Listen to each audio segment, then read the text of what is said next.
Hey everybody, it's Greg, and it's another edition of Unbreakable, the podcast. And it is Wednesday, January the 3rd, 2024. Starting to come around to real life again. Holidays are over, and I'm starting to know what day it is. Not in the twilight zone anymore. We're really getting to night now. So I on this diet. I just started it. Uh, on New Year's, I said, that's it. That's it. I'm giving up cookies. I'm giving up sweets. No more sugar. Sugar is like the worst thing you can eat. The worst thing. I said, I'm going to go eat more salads, which I love, and drink more water, and, start to feel good. You know, why are we even hanging around here if we're not feeling good, right? I plan to be around for a while. And since I plan to be around for a while, why not feel the best you could feel, right? I mean, look at it this way. Would you rather feel good for the next 20, 30 years, or you want that chocolate cupcake? I mean, I want both, to be honest with you. I wish they could think of a way that you could have that chocolate cupcake and not have. But, whatever. Um, so, a lot to talk about today. I got my Sixers hat on today because how about that Joel Embiid, huh?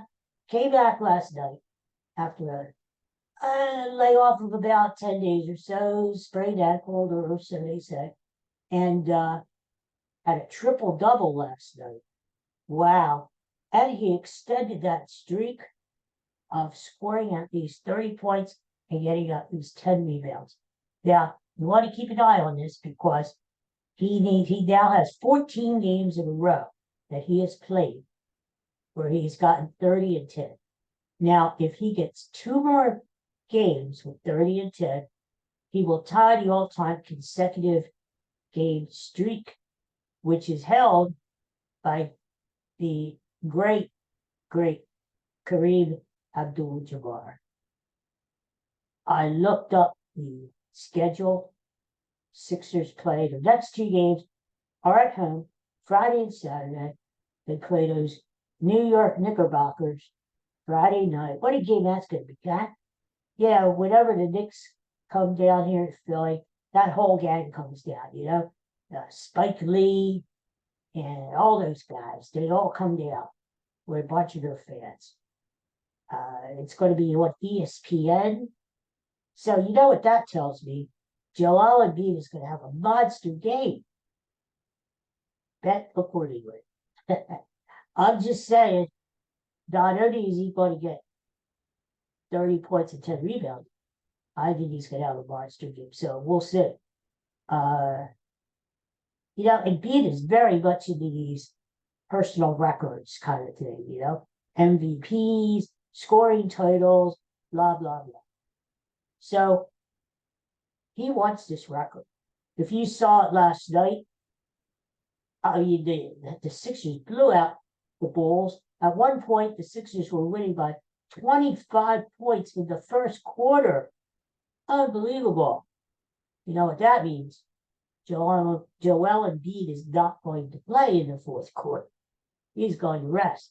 So what he did was he just went crazy, especially in the second quarter and the third quarter. He knew he was going to sit in the fourth quarter, so he just about got that 30th and 31st point, almost as time expired. But he got it, and he's very determined to get it. So I would say no matter what happens Friday and then Saturday, they play the Utah Jazz in Philadelphia Saturday. Look for Embiid to get that 30 and 10. Now next week to break the record, we'll see who they play, and we'll talk about that when the time comes. But you got to give the guy credit. He had a long layoff. Back, you think maybe he's a little rusty. Now he get 2 3-pointers. He got his rebounds. He got his points. And the only reason he didn't get more was because the Sixers annihilated Chicago, which is no surprise Chicago had beaten the Sixers the first 2 times, including last Saturday night. Sixers had revenge, and they put it on it really bad. So that's the Sixers. That's why I'm wearing my Sixers hat today. Plus, who else am I going to wear? The Flyers are in a funk, unfortunately. The Eagles suck. We know about that. We're going to talk about it. And the Phillies, it's still a ways to go till spring training. Of course, with the Phils, you can always wear Phil's gear. It doesn't matter if it's the dead of winter. Hey, how about that prediction?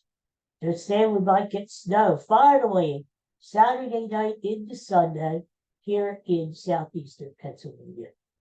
In the suburbs where I live, they say maybe, well, the city's supposed to get 1 to 3 inches. We always get more out here, especially since this is not a coastal storm. This is a storm coming from the west, which means that if it lines up just right with the cold air, we may get hammered. The fact that we haven't had even an inch of snow in close to 2 years means that we're due.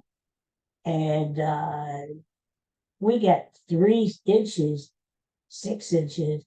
It's going to look and seem like a ton since we haven't had. You know me, I said it's good. It's supposed to snow this time. It's supposed to clean out the atmosphere, good for the grass, good for the trees, will kill all those bugs and dust and things that are around, right? So I don't mind a little stuff. Plus, it may wash away next week. Big rainstorm coming next week too. So that's that. You know, I wanted to mention this is a nice part of the show because over New Year's weekend, we had 2 that we know of, 2 sets of twins who were born. One set in New Jersey, one set up in Connecticut. One twin born on New Year's Eve, and the other twin born after midnight on New Year's Day. Specifically, the children who were born, there it is. Let's talk about the Connecticut one. It was up in Yale, New Haven, in Yale Hospital up there. And the first kid was Stephen. No, Seven. The kid is named Seven. It's a boy. It is not the 7th child of the 7th child of the 7th child. It's 7. You know, where are we getting these names from? You know, river, mountain, forest, horoscope. You know, anything goes nowadays. What about the old days? Like when I was born, Joe, Mary, Greg, anyway, the little child's name is Seven, and Seven was born on, oh yes, 11:59 Eastern Standard Time, p.m., New Year's Eve. Boy, that's really cutting it close for that tax exempt write-off, isn't it? 1 minute to midnight. Holy smoke. And then Seven's sister, say that 10 times. Seven's sister, whose name is Soleil, that's a pretty name, was born 2 minutes later, well, 3 minutes later, at 12:02 a.m. New Year's Day. How about that? So here you've got 2 kids who are twins, born on different days and different years. Whoa. How's that going to line up, huh? Oh, God, what a close call. But before that, now you had a New Jersey couple, a Jersey couple, that had a similar situation. And here it is. Look. You had the Humphrey family. The father is named Billy. His birthday is actually on New Year's Eve. He knew his wife was going to have twin boys. And he was thinking about it, and he said, wow, twin boys on my birthday, what could be better? Plus, he was actually thinking about the double tax rate. He said that in the article. So you had the first boy, Ezra, was born at 11:49 p.m. on New Year's Day. Now, the mom really thought that the second child, baby B, was going to be born right after that, and it would be the twins would both be born on New Year's Eve. No, no, no. The second child, who is named Ezekiel, that's very biblical, isn't it? Now that's false. I like that. The Bible is in, and I like that was going way back. Ezekiel didn't talk about, didn't talk about any of it until 12:28 a.m. New Year's Day. Wow. So that's like over a half an hour later that baby B came. You know? What was baby B doing? And smoke or something? No, just kidding. But so there you go. Isn't it? Now that this family has an older boy who has a birthday today, January the 3rd. His name is Hezekiah. Happy birthday. And he's turning 3 today on the 3rd. That's great. So a lot of birthdays to celebrate there down the road in the future around this time of the year. The dads and the 3 kids. Wow. I tell you what, that's great. I love those kind of stories because any kind of childbirth is great. But to have that little Twilight Zoney kind of slant to it, where different days and different years. That's good. All right. We need to talk Eagles. What would this podcast be unless we talk the Eagles this time, right? But here's the thing.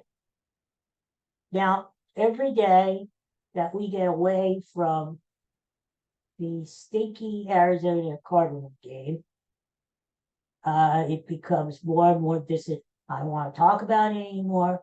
I've already talked about it, vetted. I was listening to Brandon Graham last night on his show on WIP. He sounds like a nice guy. What is he going to say? He's got to be positive. He can't come out and say, we stink. We're not going anywhere. He's got to be positive, right?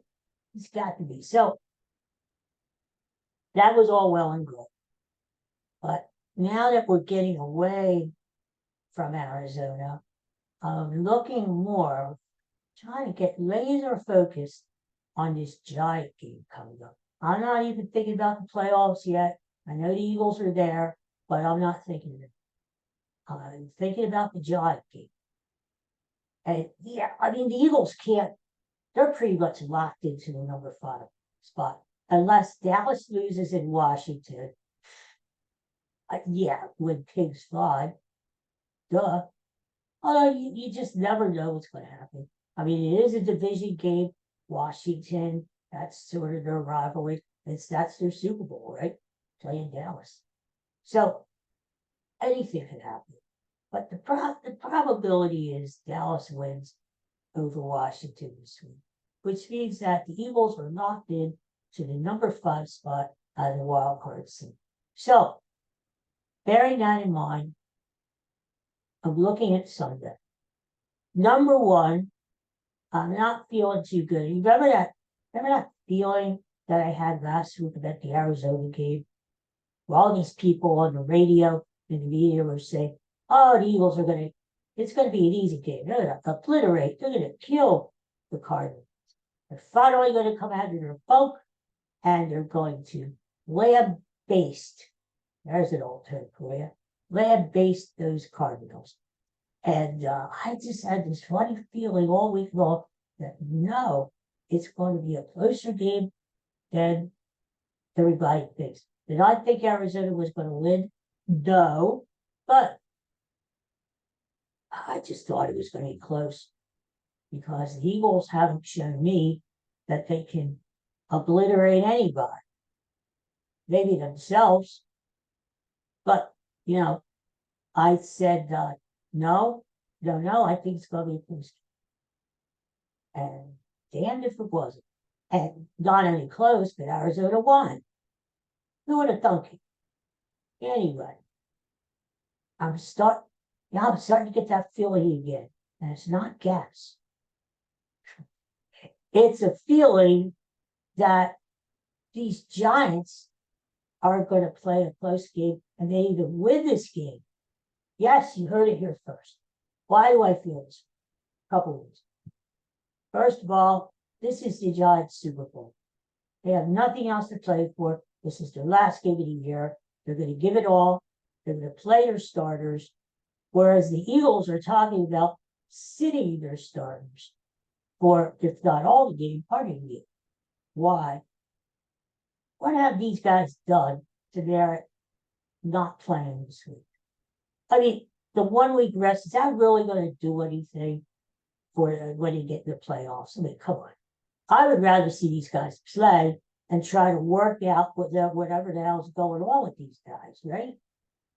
Play the game. But who am I? I'm not Nick Sirianni, which may be a good thing at this point in time, That's the reason, number one.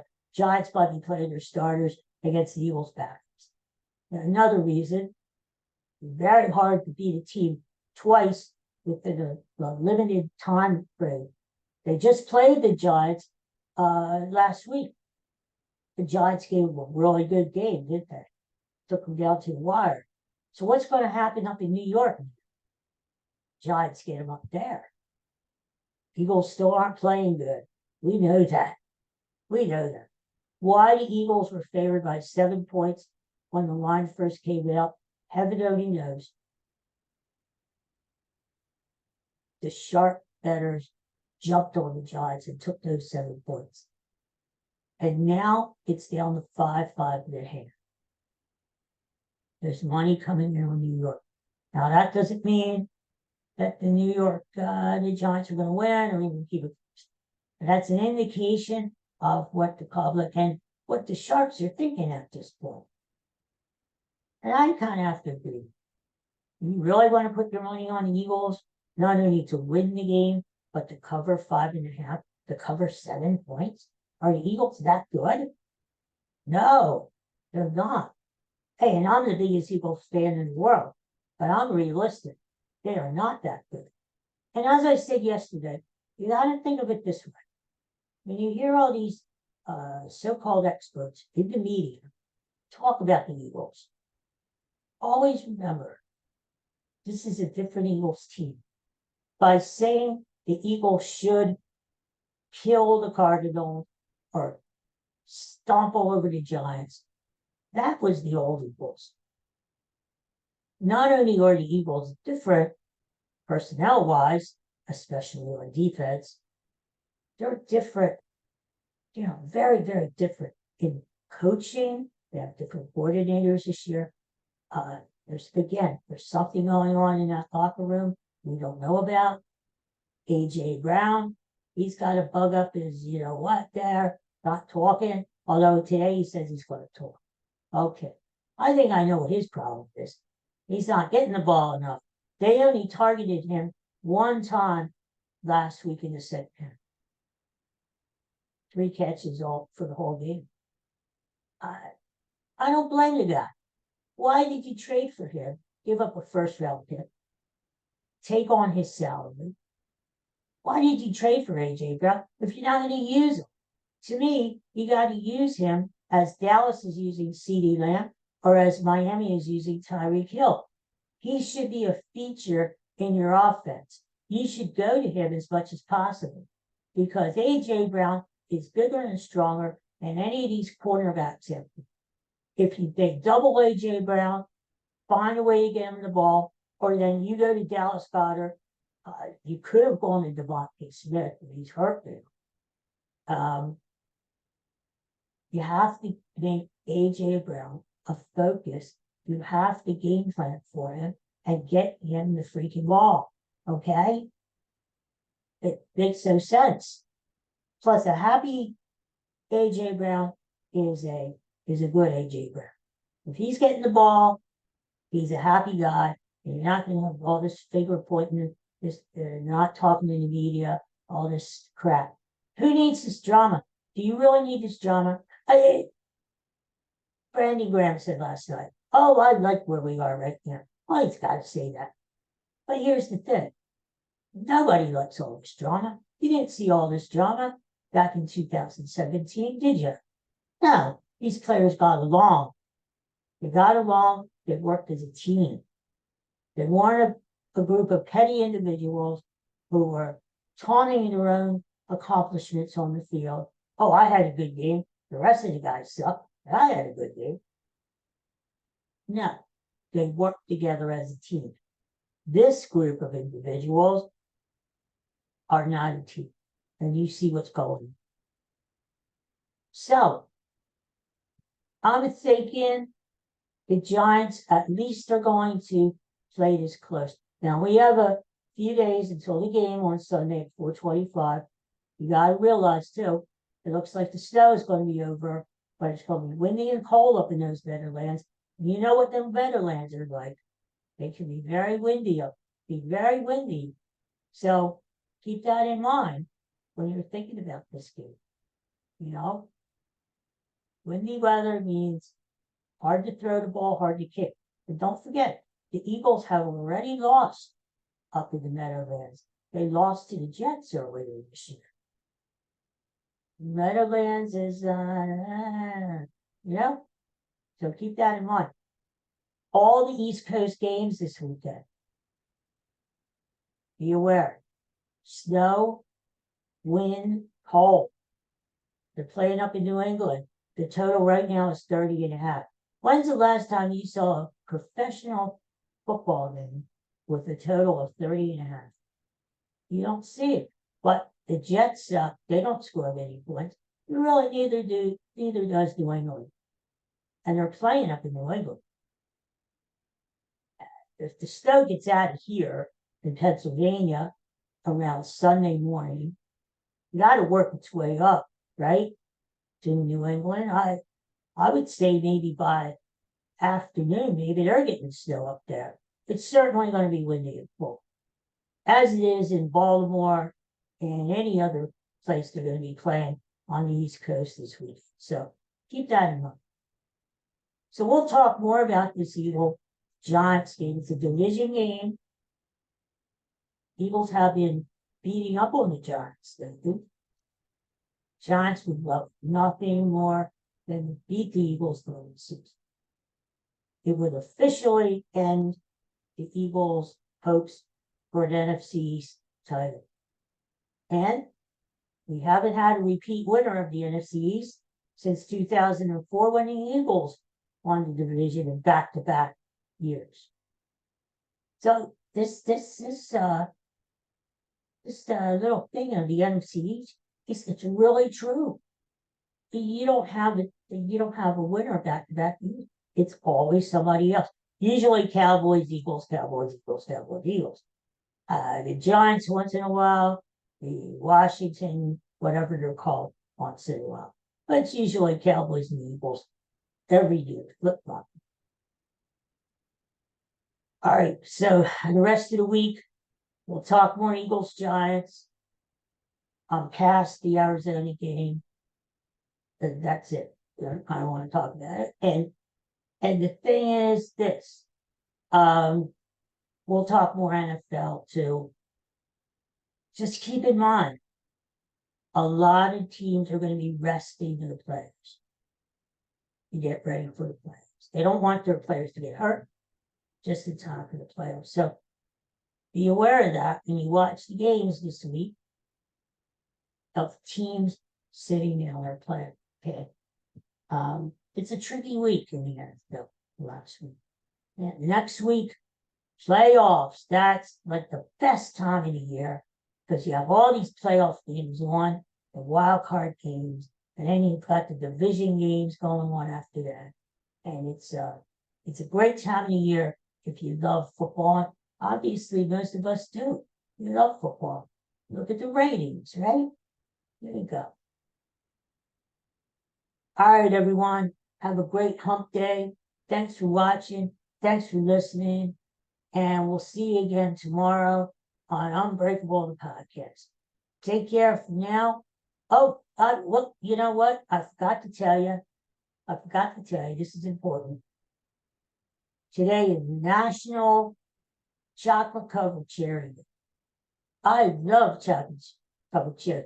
You know, when I used to get, I used to give my mom every occasion, birthday, Christmas, Mother's Day, a box of her favorite Whitman samplers.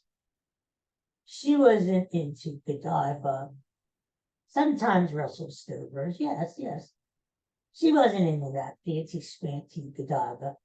She loved her basic Whitman sampler box there. And every year, you look at the chart of where the candy is. We would both dive for the chocolate covered cherry. At every level, usually they give you two level looking, there would be a chocolate covered cherry wrapped up in foil there. Oh, was that good? The liquid cherry inside. Oh, it's the dive. So, if you have that disposed, I don't because I'm on a diet, but if you have it disposed, chocolate covered cherries today, think of me and have one because today is National Chocolate Covered Cherry. Okay, I had to say that because that was a really important part of your show. Yeah, right. Meanwhile, Bud and Katie are not in premises. I don't know where they are. They're off sleeping somewhere. Hopefully, we'll see both of them tomorrow. Okay, but they wish you continued Happy New Year. We'll keep saying that for a while until we don't say it anymore. So, everybody have a good day. Eat some chocolate covered cherries, and I'll see you tomorrow. Bye.